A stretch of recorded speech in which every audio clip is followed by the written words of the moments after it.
jiem pasakoma, kad tu turėsi nužudyti nelojalius piliečius. Aš tikiuosi, kad pasakoma. Manat? Tikiuosi. Kalbėti apie tai, kad ES vienaip ar kitaip yra globalizacijos proceso išdava, ar ne, euroglobalizmas. Tiek švietimo sistema, nacionalinė švietimo sistema, ar ne, tiek tautinė kultūra įsiliejus į ES ir tapus to euroglobalistinių subjekto, sakykime, dalimi, jinai tampa atviresnė ir iš karto pažeidžiamesnė, ar ne. Visų pirma, globalizacijos epochoje mes turim suvokti, kad šiuo metu šitą diskusiją vis dėlto atstovauja dvi kultūros, ar ne, globalistinė kultūra ir, sakykime, tam tikrą prasme tautinė kultūra. Mes kalbame apie tautinės mokyklos, tautinės valstybės išsaugojimą, ar ne, o žmonės kalba apie, sakykime, taip, atsiveriančias galimybės, ar ne. Aš norėčiau tik pasakyti, kad vartotojiškos kultūros plitimas, ar ne, ir, sakykime, taip, kitų globalizacijos įtakų poveikis, reiškia, poveikis švietimo sistemai ir visam socializacijos, jauno žmogaus socializacijos procesui gali būti labai... Integracija siejant su vartotojiškų plitimu. Tai yra visos vakarų krikščioniškos civilizacijos atributas, ar ne? Dabar kalbėkim, reiškia, taip. Dabar įsivaizduokim, jeigu lopšelėje arba darželėje arba pačių žemiausių klasių jau yra, sakykime, taip, skiepijimas, sakykime, arba duodama mokytis daugiau, sakykime, Europos istorijos negu Lietuvos istorijos, ar ne? Ypač, sakykime, dabartiniu metu, kai yra pristatomas spalvinimo knygelės Europos Sąjungos, sakykime, tam tikrais simboliais, ar ne? Tai greitų laikų galbūt jaunas žmogus pamirš, sakykime, taip, savo istoriją, pradės domėtis daugiau Europos istoriją. Dabar paskutinis teiginys ir mano argumentas, reiškia, kalbant apie ES vertybinį neutralumą. Visų pirma, būtina pabrėžti, kad iš tikrųjų, na, sakykime, tai yra žmogaus pasirinkimas ir sprendimas ir iš tikrųjų yra vertybiškai neutrali. Tik tai keletą faktų.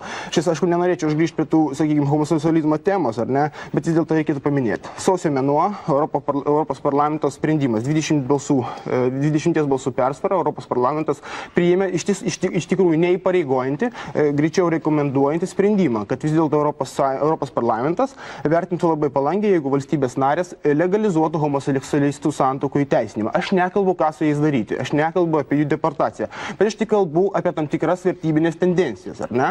Ir kai mes išsiaiškinom šitas vertybinės tendencijas, ar ne, mes galim tada rinktis. Pagal sociologinės apklausas Lietuva yra viena iš homofobiškiausių visuomenių visoje Europoje. Tai yra čia klausimas, vėlgi klausimas, ar tai yra blogai, ar tai yra Lietuvos teisė apsispręsti, ką daryti su gėjais, leisti išlaukti ar ne. Aš apie tai kalbu, bet tai vis dėlto tendencijos. Klausimas, tai yra tendencijos, kurias reikia atsižvelgti. Dabar žiūrėkim, ką tai atsako Lenkijos parlamentas, ar ne, kur iš tikrųjų euroskeptinės jėgos yra labai stiprios. Jisai atsako, reiškia, jisai neseniai priėmė įstatymą, kuriuo teigiama, kad vertybiniais ir moraliniais klausimais Lenkijos įstatymai bus aukštesni negu ES. Be abejo, ES įstatymai nereglamentuoja, sakykime, moralinių, sakykime, dalykų, kaip ir švietimo jie nereglamentuoja, ar ne? Bet sakykime, taip jau matosi tendencijos ir nacionalinės valstybės, kurios iš tikrųjų nori išsaugoti savo, sakykime, taip, tu į savitą požiūrį tautinę kultūrą. Ministre, jūs buvote euroskeptikas. Taip. Kaip nutiko ir kuriuo momentu jūs atsivertėt? Tada subrendau pirmiausia.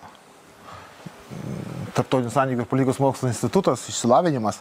Žinot, jeigu taip kalbėti apie savo santykių su Europos integracija kaip tokia, nes aš ir disertaciją rašiau Europos integracijos klausimais daugiau su išorinių, tą santykių dimensiją, bet vėlgi, net ir dabar, kai aš jau tikrai aiškiai sakau, kad Europos integracija čia mūsų tas civilizacinis, kultūrinis atsisprendimas būti vakarais, neslėpsiu, man NATO ir dabar yra svarbesnė organizacija, nes tai yra mokėtojų saugumo pamatas, bet aišku, ES savotiškai ta integracija ir atvėrė mums dar ir kelią ir į NATO, tokius 2 bilietus iškart gavom.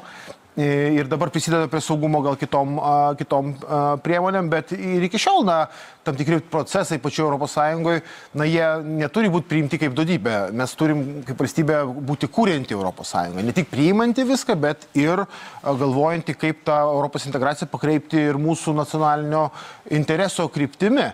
Todėl, jeigu jūs manęs paklaustumėte, ar aš esu Europos federalistas šiandien, ne, aš nesu Europos federalistas, nes manau, kad federacija, jeigu, kalbėtume kažkokią politinę sąjungą, gynybinę sąjungą, kurios galbūt dabar reikėtų, bet aš sakyčiau, viena esminė sąlyga būtų, jinai negali būti priešstata Jungtinėm Amerikos valstijom, nes Europa be Amerikos nėra saugi Europa, ar ne? Ir ne visi su manim sutiktų vakarų Europoje, kad jie tokios transatlantinės Europos šalininkais jie galėtų būti kaip aš.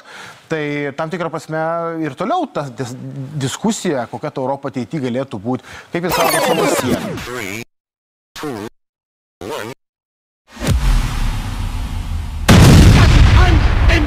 Meine Zeit verwendet habe im Dienste meines Volkes. Gib du jetzt eine Stimme.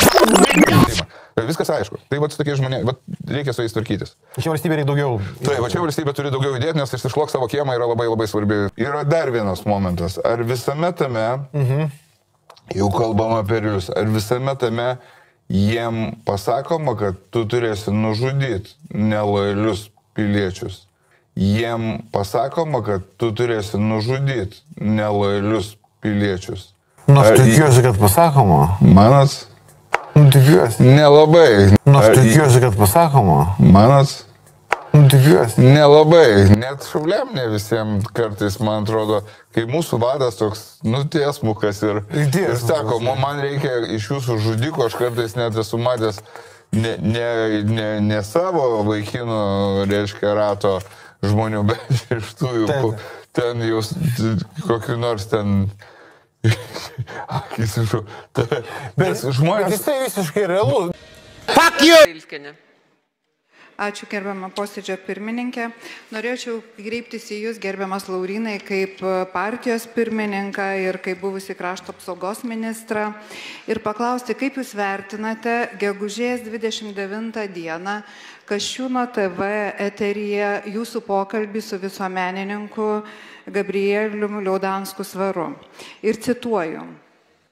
Delfi, kur parašyta, kad buvęs krašto apsaugos ministras Kasčiūnas ir visuomenininkas Svaras viešai kalbėjo apie karą Ukrainoje ir galimus Lietuvos gynybos scenarijus. Tačiau pokalbis pasuko netikėtą kryptimi, buvo užsiminta, kad viena iš valstybės ginkluotųjų pajėgų funkcijų galėtų būti atsikratymas nelojaliais piliečiais. Ši mintis nebuvo išsakyta nei perkeltinė prasme, nei metaforiškai. Tai buvo rimtas svarstymas apie realų veikimo modelį karo atveju. Tai kaip Jūs vertinat savo siūlymą švelniai tariant, susidoroti arba sunaikinti Lietuvos piliečius, kurie galvoja kitaip? Danskas, kuris šiaip yra žmogus, iš kurio reikėtų mokintis, kuris daug padaręs dėl mūsų valstybės, pasakė labai daug tiesos. Ir tai, ką Jūs dabar klausėt, man keista, aš suprantu, kad kai kuriuose portaluose tas klausimą, bet Jūs, kaip, tikrai puikiai žinantys Seimo nariai, man labai keista, kad Jūs formuluojate tokį klausimą.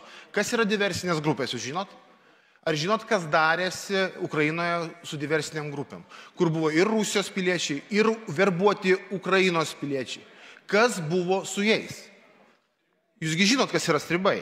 Tai jūs puikiai, jūsgi istorikai, jūsgi puikiai žinot. Tai apie tai ir kalba. Ne apie lojalius, nelojalius ar nuomonės raiškos prasme.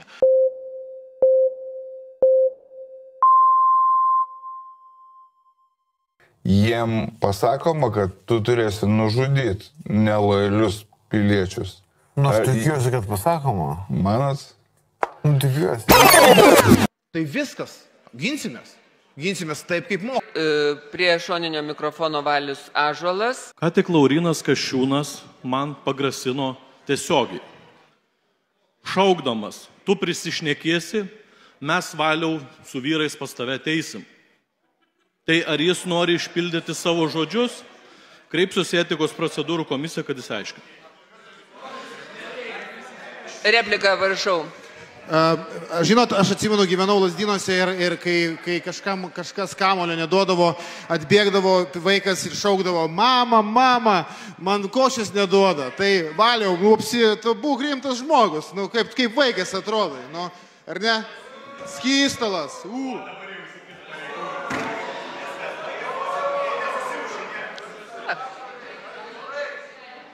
Tai prašau, Dainius Gaižauskas. Girdėjau ir aš, Laurinai. Jeigu tavęs negirdi prie mikrofono, tai nereiškia, kad mes negirdim. Tavo įsišaukimai ir tie pareiškimai iš tiek turi būti įvertinti ne tik tai čia, teisėsaugoj, bet ir valstybės saugumo departamente. Ar tu iš vis gali dirbti su įslaptinta informacija dėl tavo praeities ir dėl tavo pareiškimų? Tarp kitko, vieši pareiškimai irgi turi būti vertinami. Kai kas pasivertino save, kad narkotikus vartojau, taip ir pačio vieši pareiškimai. Aš dabar ką tik girdėjau, kaip tu pagrasinai Valiui Ąžuolui ir pakankamai agresyviai. Kad aš tai, pavyzdžiui, tarp eilučių supratau, kad susidorosi. Nepamiršk, kad tu esi stebimas ir ne tik tai mūsų kolegų. Su savo pareiškimais. Dėl to tavo kiekvienas toksai pasiūlymas turi būti balsuojama prieš vien tik tam, kad protestuot, ką tu teiki. Gali turit padorių žmonių savo partijoje, kurie galėtų iš tikrųjų tą padaryti, bet pas kaip su savo praeitim tai darai. Nesinori net balsuoti už tokios būtent siūlymus.